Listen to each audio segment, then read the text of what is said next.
Hello and welcome to Digital Transformation and AI for Humans with your host, Amy. In this podcast, we delve into how technology intersects with leadership, innovation, and most importantly, the human spirit. Each episode features visionary leaders who understand that at the heart of success is the human touch, nurturing a winning mindset, fostering emotional intelligence, and building resilient teams. Let's focus on emotional intelligence and the secret keys to high performance and business growth. My amazing guest, Dr. Ron Stotts from Seattle, the United States, an executive coach, three-time best-selling author, international speaker, and Harvard Business Review Advisory Board member. With over 45 years of exploration into the understanding of people's limitations and greater potentials, Ron helps entrepreneurs and executives navigate the challenges of evolving into conscious leadership. He offers transformative programs that guide his clients in creating a truly inspiring life beyond anything they have ever imagined. Ron, I'm excited to have you in the studio. How are you? Very good. Thank you. Thanks for having me. Looking forward to it. Me too. Amazing. Let's start with telling a few words about yourself. Can you share something about your journey, about your philosophy, about your dreams, and your experience? Yeah. I'm as a leadership coach, as an executive coach, I really found myself looking back at my own leadership, and it seems rather accidental. I jokingly call myself the accidental leader. I remember when I got out of the Marine Corps and I was about 20 years old, I went to work for a boat company, and I would say within a month, I found myself at lunch, I had a legal pad and I was going through and just how do we make this better? How do we design each of these stages of the boat, developing the boat, so that the tools are there that we need, so that it's laid out in a way that's more cost effective and that type of thing. And I certainly wasn't doing that from any sort of intentional, oh, maybe I'll get noticed or a raise. That's who I was. And so it was fun because I went into my boss to share this information, and he happened to be in there with the owner of the corporation, which was in another location at the time, and they were so taken by what I had done and the efficiency and the effectiveness of it that they wanted to transform the whole setup and development of the boat. And what was really fascinating is the next day, this big limousine pulls up in front of the boatyard, and they come in and grab me and throw me in the limousine, and I'm going over to the bigger yard and meeting. I'm in a meeting with, I'd been there probably 2 months or 2.5 months, and everybody else in the meeting had been there 20, 30 years. And they put me in charge of 6 different boat lines and became production manager and all that sort of thing. And there was no intention. It was just my being focused on the work. What would work out better? What would be better for everybody involved? And that, I remember once I was at a party in Los Angeles. I was just moving up there, staying at a friend's house, and I'm not a very much of a party guy at that time. I was going into the kitchen to get a little glass of juice. I didn't drink at the time, and as I was going through the kitchen, there was a fellow on either side of the door, and they were talking to each other. And I heard they were talking about a particular work problem that they're having and couldn't come up with a solution for it. And I didn't think much about it, but as I was walking back out of the kitchen, I threw out an idea that turned out to be perfect for what they were needing. And so they stopped and said, "Who are you? You're what?" Yeah. So I explained my idea and where I was coming from with it. And within a week, I was executive vice president of Intergame Corporation. And I was helping AT&T go through their divestiture back in the early 80s. And that's kind of how, how my leadership has, developed. And I'm not recommending that for everybody. But what I am saying is I was always curious. I was always interested in how we could make things better, not only in terms of productivity, but in terms of people. And really, I heard Steve Jobs in a quote the other day. It's like, you've got to start with the client. You've got to start with your customer. What do they want? What do they need? And if you really kind of let that be your guide, then you won't be creating widgets and ideas and methodologies that are more what you want to sell than what people want to buy. And how you do that is by really becoming what I call a conscious leader. And that's one who has taken the time to heal, to become more self-aware and emotionally intelligent, so that they can keep that bigger picture in mind, so they can keep the clients, so they can keep the workers, so they can keep everybody in mind. And really, their job as a leader is taking care of all those people. And that allows us to bring that personal aspect into our work, into whatever we're creating, whatever we're trying to market. Your journey sounds like a fairy tale to me. And it's amazing that you could experience such exciting moments in life, which were really literally life changing.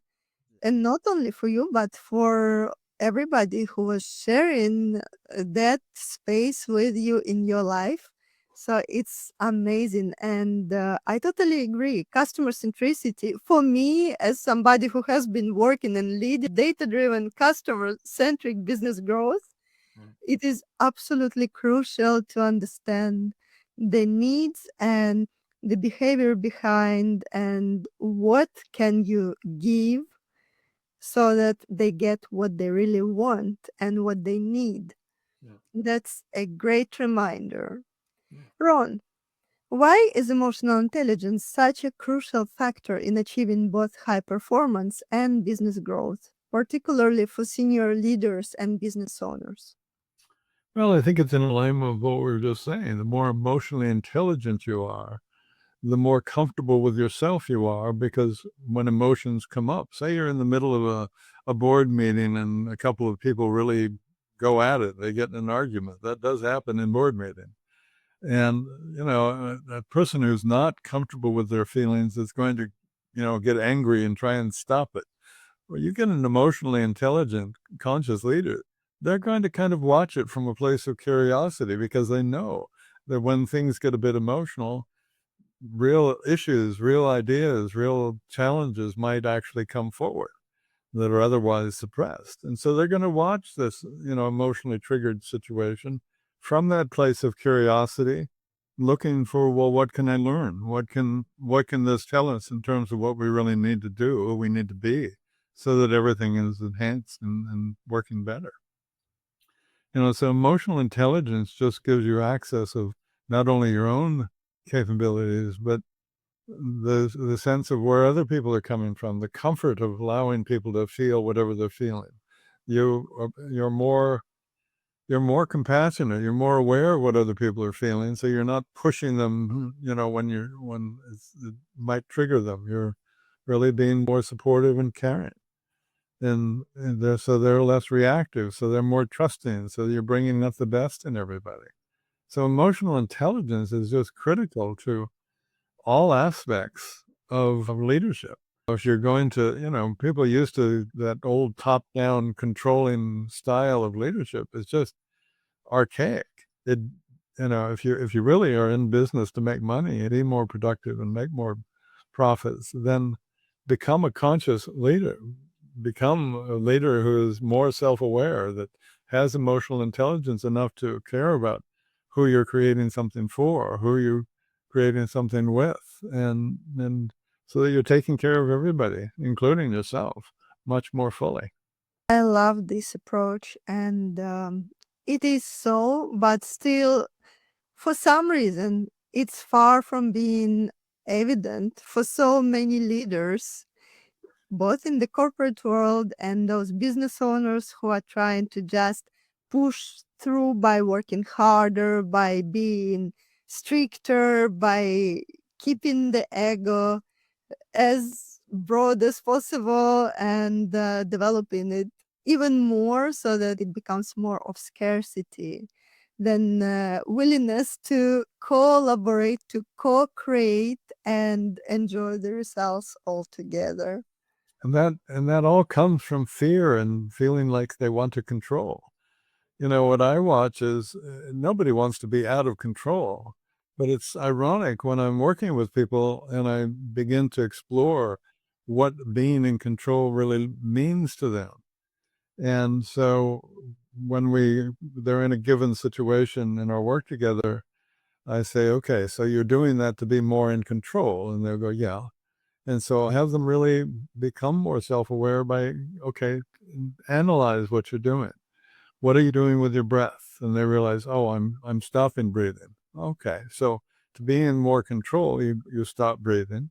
And what are you doing with your mind? And it's like, well, I'm really trying to find an answer. I'm really struggling to find an answer and putting all my focus into that. And what they end up describing is a process that they recognize and end up laughing about, because that process is one that they're actually out of control. They have no control over their mind, no access to higher levels of thinking. They're not even breathing, accessing what they're truly capable of. So what they recognize, yes, they want to be in control, but they realize their pattern habitual tendencies that they're grown up with, really, their efforts to be in control are resulting in them being completely out of control. So that's when we begin to shift them. They as they heal, they can learn to breathe so they can be more curious, so they can be more present. That's when they get to experience, oh, this is what real control is me sitting in this more conscious place where I'm able to handle everything that's going on. That is amazing. And yes, this is exactly, it's so counterproductive, but still the natural reaction we're trained to looks like that we start running faster, breathing faster, more shallow, and then we get so much going on in our head that it's absolutely impossible not to be overwhelmed by those processes. And of course it's not going to lead to more harmony or better results in the external world when there is such a chaos and intensity inside. Yeah, we often lash out at others. We often blame others. We often look at, well, what's the cause of this? What are the circumstances? What are the people who is responsible for this? And that doesn't allow us to be responsible for our life or for the circumstances that we're in. Again, that's another word, being responsible. It's like, well, everybody wants to be responsible, but being responsible, the real meaning of that is you're able to respond appropriately, supportively to everything and anything that comes into your life. That's what being supportive and responsible means. It doesn't mean you're controlling everything and lashing out and trying to limit everybody to play in the way that you want to play. I love that definition. That definition should be added into the handbooks of all the leaders on this planet and actually everybody, because you don't need to be leader to have that leadership role. Self leadership is crucial, and each and one of human beings should be in charge for certain level of knowledge and responsibility according to your definitions. So I'm so happy that you mentioned it. Okay, good. Ron, you've been working with 8 and 9 figure business owners and leaders. What is your secret to helping them scale their companies while staying aligned with their personal goals?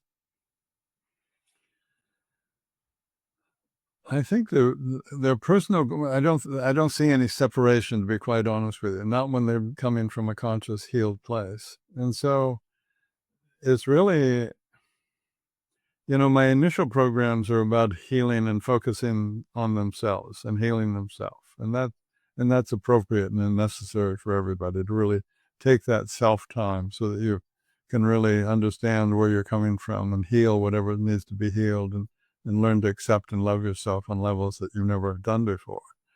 But then it becomes an integrated aspect of everything that you're doing and should. That's what I see in my 9-month program is they're really just now they're putting that all into action.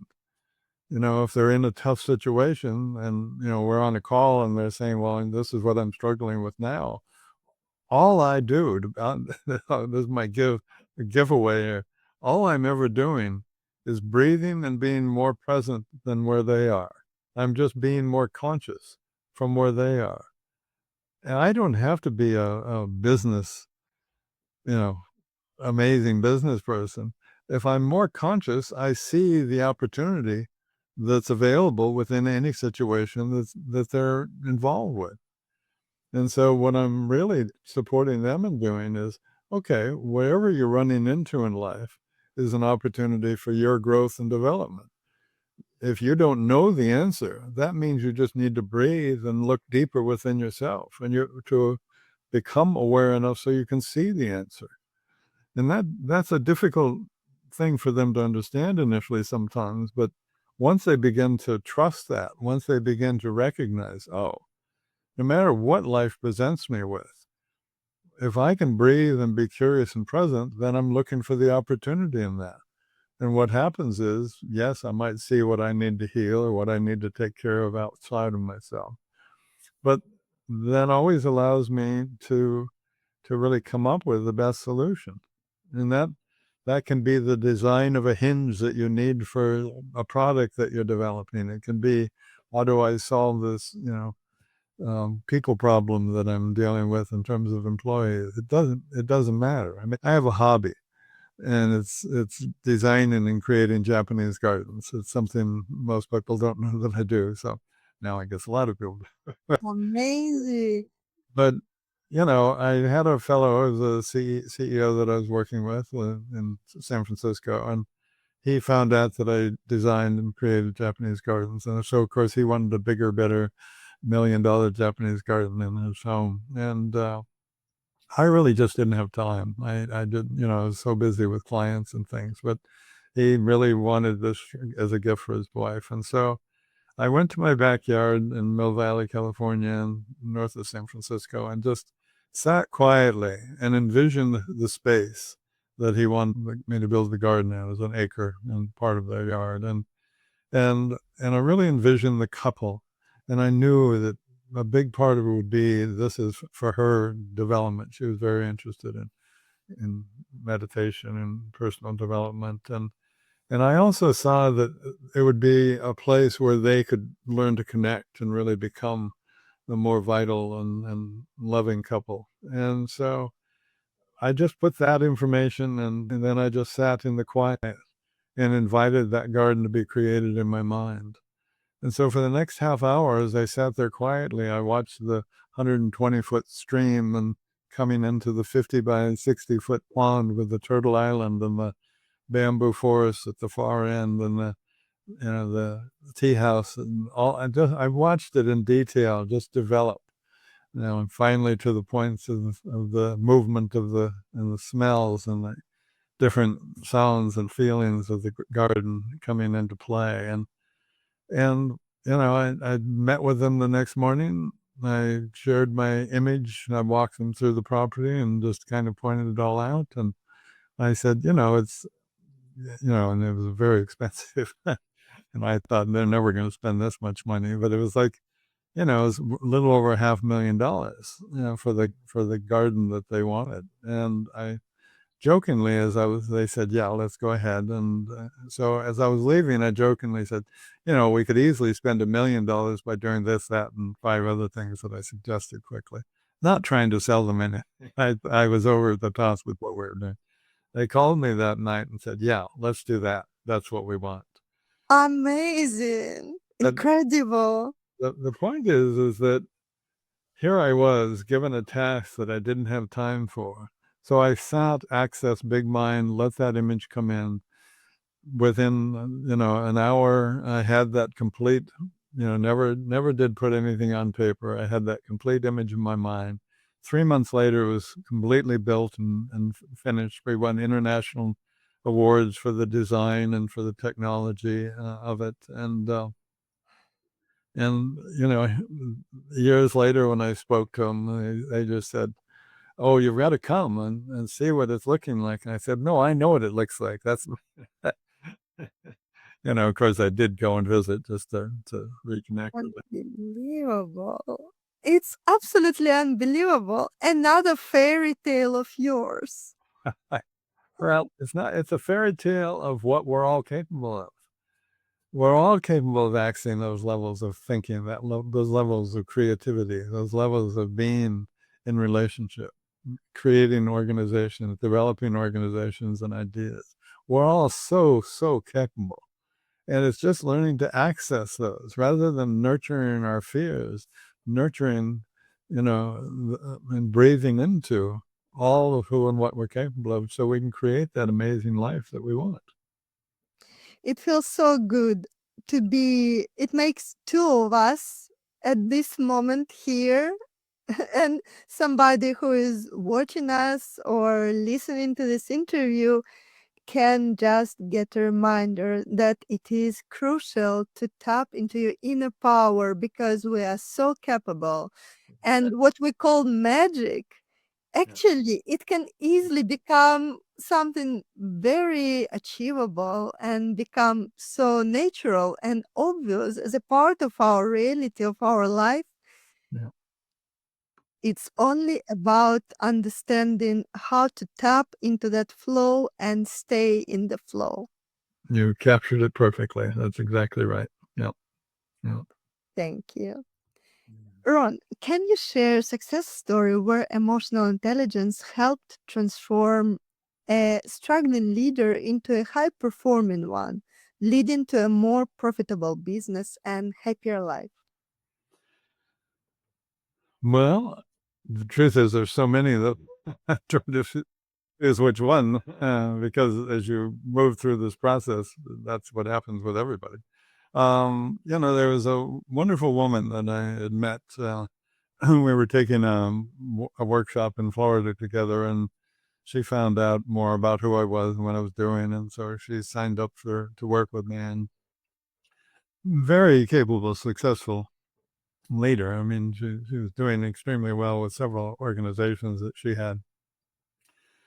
But as we began to explore what she felt she was struggling with, what she was limited by, what was causing this, disorder or dis-ease, if you will, in her relationship with her husband and with the kids and stuff, and she was struggling with a couple of significant people in her organizations, and so these personal relationships were the indicators that she really started paying attention to, and we began to explore. And as she really recognized those, we began to recognize the similarities to relationships she had when she was growing up and the difficulties she had when she was growing up.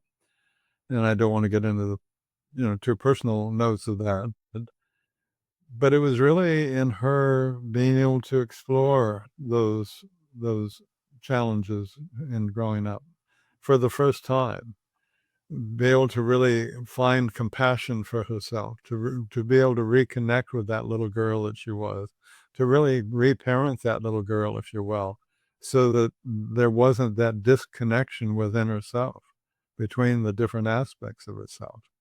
And as she became more whole, self-accepting and loving herself, and she recognized that, well, not only did her vision of what she wanted to create greatly expand, but the way that she wanted to involve and support others in joining her began to expand. And she really recognized her capabilities. She was also working with one of her businesses as coaching business people. And she realized how much she was unconsciously holding back from that. And as she let herself open up to who she truly was, of course, she was able to offer people so much more. And that business just took off. But then she had these other organizations that or she oftentimes would be in partnership with somebody. And so she cleaned up all of those partnerships because she didn't need to be in mistrust of them any longer because she trusted herself. And so she cleaned up those. And, literally within, a year and a half, all of a sudden I think she had 3 main significant organizations. She was working less, but more effectively. She had again, it's kind of personal, but she had this dream thing that she wanted to do. She wanted to, I'll just say she was a member of the Christian community, and she really wanted to bring that aspect of her life into one area of her work more significantly, and really work with people and help them, come into the business world and see that there isn't a conflict between different types of beliefs and understandings, and being able to take care of yourself and enrich the world at the same time. And so, yeah, it was just to watch her be reborn, to watch her blossom and really recognize who she was, what she was capable of, and then to see how that washed over, through her 3 kids, which are just amazing, three lovely kids that now are thriving, and to create these relationships where she's helping so many people. She also works with a speaking agency and other things, and it was just to watch how she redesigned things and made it much more heart-centered, much more person-centered, much more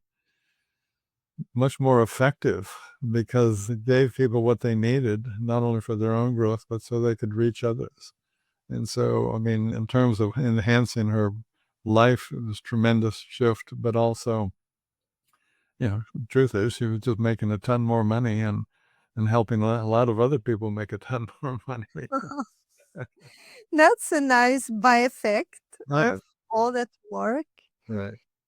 That's a really impressive example. And I feel joy just from you describing that story and telling more about that destiny.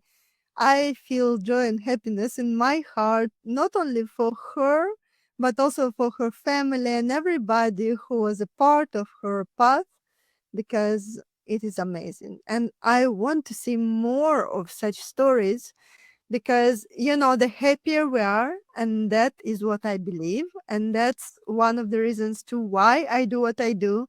The happier we are, the happier people around us can become, because what we spread around, that's exactly what we have, and it is something what creates a better world. We need more joy, we need more satisfaction, more fulfillment, more smiles, and more heart-to-heart connections. For real. And that all starts with learning to love and accept yourself, not looking outside of yourself for love, but looking within. When you look outside of yourself for love, then you need people to be a certain way, to do certain things, and you're always giving up your power and letting them control your life. Whereas if you just love and accept yourself, you can support others in doing the same. And then you're working to co-support yourselves on this journey of life rather than limit each other, so that you stay connected in some sort of limiting way. However, I would like to dive a little bit deeper here in the area of loving and supporting and accepting yourself, because I also meet some leaders and business owners who are so extremely egocentric, so narcissistic, that they misunderstood whole the concept of loving themselves. And it seems like it becomes quite popular as a trend to love yourself to the point where you don't need anybody else, and nobody is good enough for you. So how about just defining this love to yourself a little bit better, so that it doesn't end there with loving yourself even more, but just starts and leads to something more beautiful? Initially, in that journey of learning to love and accept yourself, become more self-aware, it is an introspective. It is one where you need to kind of separate yourself sometimes, so that you can really focus on yourself, take the time, giving yourself the quality time and safety, safe space to go on that journey. But I have never seen an example of where once somebody has really done that inner healing, once somebody has really gotten to a place where they're opening up their heart, all that armor that we put on our heart to protect ourselves as a child was probably appropriate, was probably necessary. But as we grow older, that armor will kill us. We need to drop all that armor and open our heart so that we can breathe and access our fuller mental capacity also. And so it's really, think in terms of the kind of the core point. Your relationship with yourself is reflected in your relationships with others. So as you fall in love and accept yourself, as you become more whole, authentic, and able to be vulnerable and real with people, that allows others to really react in the same way. They learn to trust, they learn to open, they learn to be more connected with themselves and others. Your relationships develop out of your relationship with yourself. And so as you heal in love, you're going to create more love with others. You will. A relationship isn't about, there's a big game that everybody's playing. It's called the rescue, persecutor, victim game. And so when I was young, I was a really good rescuer. So I would find women who were kind of a victim. And then it's like, okay, I'll rescue you if you'll love me. And they go, yeah, well, okay, I'll be a victim if you rescue me, and then I'll love you for that. And we'll go through life trusting that we need each other in that limited game. And the problem I had, I was really good at rescuing. So after a year or two, they'd leave. They didn't need rescuing anymore. They felt whole and complete. So it's like, well, that's not working for me. So I recognized what I want is a relationship where we're both working together to bring out the best. We're both unpacking our bags together and helping each other deal with whatever's there. We're both, on our individual journeys, but we're doing it together and helping each other on that journey. We're discovering and helping each other open up our heart, open up our mind, open up our consciousness, and become the people that we're capable of being. It's a contract of love, not one of fear and limitation. It's a contract, an agreement where, if you run into a taboo topic, you don't not talk about it. You explore it more deeply and see what's underneath that. And in that process, you reveal yourself to each other more fully. You connect more fully. You learn to trust and appreciate each other, the pain within one another, maybe, and the healing process in one another. And as you make that connection, you fall in love with each other. But it's not on a limited contract way. It's the true unconditional love for each other. With my wife and I don't think of, well, she has these issues and I have these issues. We have our issues, and whatever she's going through, is part of my life, and I support her in those, sometimes by stepping back, sometimes by stepping in. There's no right way to deal with everything and anything. She's going through her father died a few days ago, and I was so amazed. I had been encouraging her because I had lost both of my parents some time ago. But her father was, 95, so it had been a progressive transition. But I supported her in really paying attention during and with all of that transition. And by the time he died, there was just this deep, caring love and appreciation for who he was, rather than this out of control hysteria that I see, some people have with loss. There was just, she had healed herself. She had healed and deepened their relationships. There weren't things that weren't said, because she had really connected with him and been able to share her heart and her feelings with him. And so when he died, it was this lovely transition. Yes, of course, there's some sadness, but it was more about just appreciation of what a wonderful human being he was, how much he has contributed to the world, and as a parent, as a father. And so, it's that self-healing, that self-acceptance, self-love allows for those kinds of relationships, allows you to deal with things that come into your life from a whole different place than one of, oh my God, I've been abandoned, my father's gone, and I'm now all alone, or whatever, other options that people select to focus on. So, yeah. True. Yeah. I'm very sorry to hear that it just happened, but nobody is living eternally. And that's another reminder, yet another reminder that it is important to change something as soon as possible. So, here and now is the best possible moment to decide to change something and step into a better version of yourself and your life.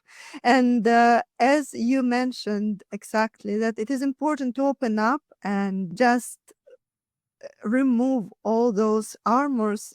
Usually, when I work with people, I compare it with the rusty armors. So, the longer you have them on, the thicker they are, the rustier they get, and the heavier it becomes. You are not flexible anymore. You are not enjoying it anymore. You can't see or feel anything anymore. And everything becomes, in a way, impacted by that shield, and you disconnect from everything what's around, and what is coming in is not really what it is in the end of the day, which means that it impacts your life and all your connections, everything you are percepting and doing in a negative way. So it's so not worth to keep protecting this piece of rusty shield, when actually the right way to embrace the situation is to just get rid of it, open up, and get some fresh air and sunlight into your life, right? Perfectly said. Delightfully said. Nice. Yeah. Thank you. How does your mix of scientific and spiritual approaches elevate leaders' inner power, especially when they face overwhelming challenges or transformation? You just gave us an example of such transition in life when it happens, not exactly because you did something, but it just happens. So, what is your view on that mix of science and spirituality? Because I know that you are deeply rooted in both, and actually we see it as two parts of that oneness. But could you develop it a little bit? So spirituality and leadership, is that what And you're science. inside? Okay, thank you, thank you. Yeah. Well, as I always say, I don't see any separation between the two. Science is just our with our mind, we're trying to understand things. We're exploring and trying to understand things, what we're capable of, who we are, where we fit into life. And spirituality just does it in a different way. Religion, I'm not really counting that, but spirituality is more about that journey into silence, that journey into the light, where you get to experience the oneness. When you look at quantum physics, they're really talking about, and they go down to the nth degree, they realize that there's really nothing there. They realize that if we're watching something, it affects the outcome of what we're watching. We begin to recognize that there's this interconnectedness of energy between all of existence. So, you kind of slip into the awareness that, oh, maybe there's just a oneness. And in that oneness, we begin to experience our interconnectedness with everything and access a deeper level of trust of ourself. So our intellect, if we think in terms of just our educational intellect, that's one aspect of who we are, but we're capable of so much more, much higher levels of thinking than we traditionally access with just intentional thinking and problem solving. And so when you see your spiritual side and you recognize that science and spirit are really different ways of looking at the same thing, that allows those to be more fully connected, more fully appreciated. So one isn't threatening the other. I hear people talking about proving whether there's a God or not a God or something like that. And it's such a silly conversation because everybody has a different sense or definition of God, and God is just a word. What if you just let go of that word and recognize it's really all about consciousness, that the energy, that existence is nothing but consciousness, and everything that's created is all just part of that consciousness, an expression of that consciousness. And as you explore that, you see there's just this ultimate perfection that's going on. And as you really understand the oneness, as you really understand that perfection, as you learn to trust that, then you begin to see that maybe in that perfection, that everything that's coming into my life is perfectly designed to support me in opening up my heart and mind to become more whole and authentic in who I am, more connected with myself and others, other than us, more connected with that oneness. I love this way of seeing it and your approach and your vision, and it is so needed today because I see that many leaders, technical leaders especially, they feel that that is the answer. They want to approach it. Just, however, those different definitions, they stop them from coming closer because they might be misleading. They might replace the essence with something what has not so applicable reputation for those who are deeply into data, into science, into logical mindset.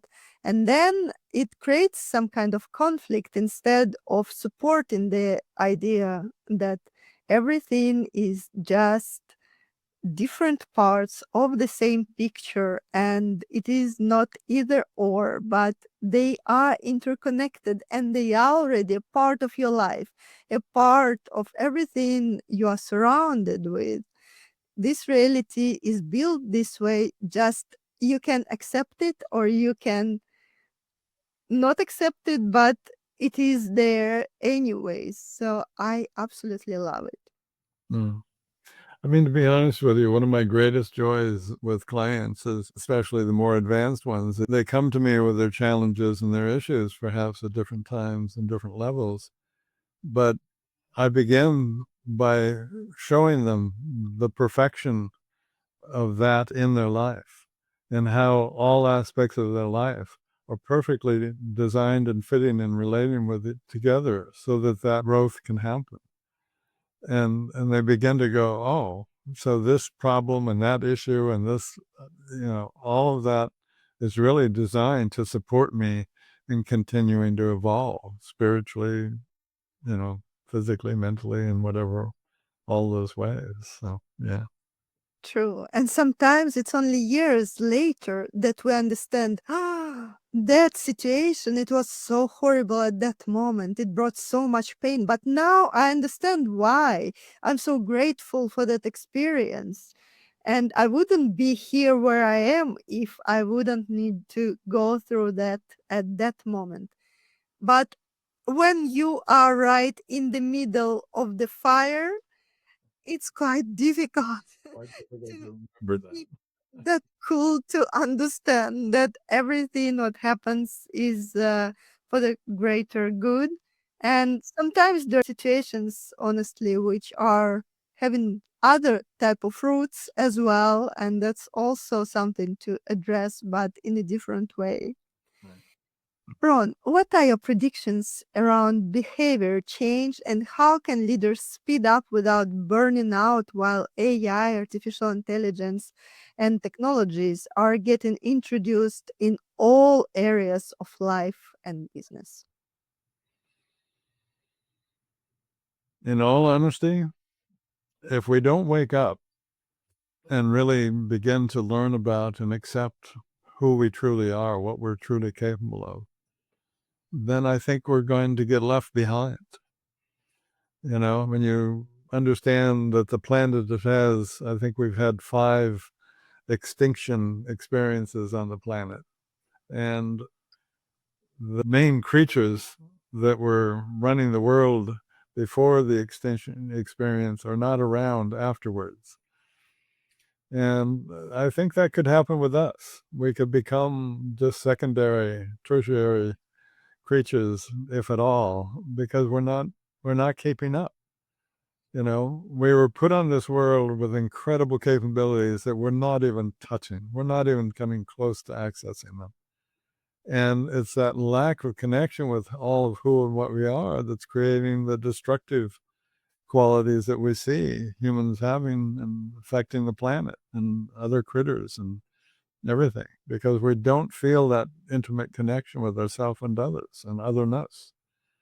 So we have to, literally, for our own survival, for the species, for the planet, if you will, we have to come to a place where we stop living from fear, we stop living from our limitations, and start opening up our heart and mind and living from who and what we truly are capable of, from that place of consciousness, from that place of love, from those abilities that allow us to create in harmony with nature and each other and just diminish the conflict. I mean, this conflict that I see us going through is all fear-based. And, that fear, I understand and appreciate that a frightened person wants to protect himself and keep people out and limit, so many things. But that's not the answer. The answer is learning to open up and heal and love. That's so true. And I just hope that the conversations like this one between you and me, it's going to help raising more conscious, oh, probably waking up more leaders to this conscious leadership, and the critical mass will be reached so that we can step into completely different dynamics of development and connection between human beings and create something amazing all together without being removed from this game just because we didn't keep up with the pace and refused tapping into our talents, gifts, and capabilities as human beings. I wonder, The purpose of my life. seems once again that our purposes cross their paths somewhere, and probably that's the explanation and the answer to why we are sharing this studio today, right? Probably has something to do with it. Unbelievable. In your extensive experience, how can leaders transform their emotional struggles into powerful catalysts for growth? Simply put, by changing their mindset, by becoming more conscious. And you do that by healing the past, learning to breathe, be present, and more conscious and aware.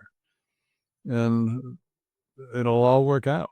If you don't do it, it won't work out. If you do it, it'll work out fine, easily, comfortable. Simple, short, and concise. I love it. Okay. That's very powerful and very efficient, actually, as well. So it's just about trying to apply it, implement it. Yeah. To wrap up our fantastic conversation, I just have one last question.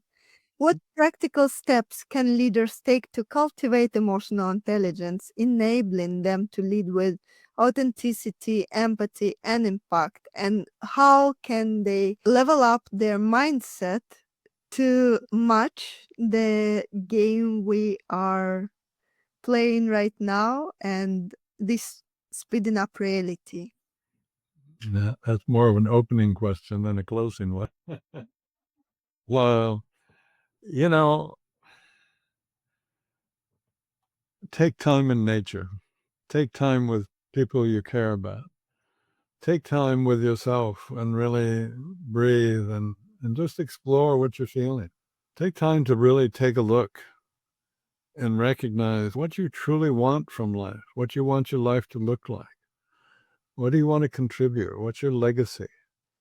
Take the time to be with yourself and really look more deeply and explore what you're doing here. Who do you want to become? Who do you need to become to create that dream?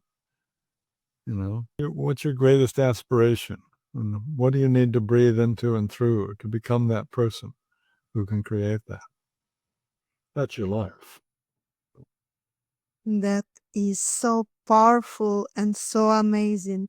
Thank you so much for sharing your wisdom, your experience, and this super profound, super deep advice. It just made so much sense, and I hope it will lift up many of those who come in touch with exactly this conversation or some other conversations you and I have had, so that it helps them get in a better life, a more enjoyable and brighter life. Thank you so much for being here today. Good wish. Yeah. Thank you. Appreciate it. Thank you for joining us on Digital Transformation and AI for Humans. I am Amy, and it was enriching to share this time with you. Remember, the core of any transformation lies in our human nature, how we think, feel, and connect with others. It is about enhancing our emotional intelligence, embracing a winning mindset, and leading with empathy and insight.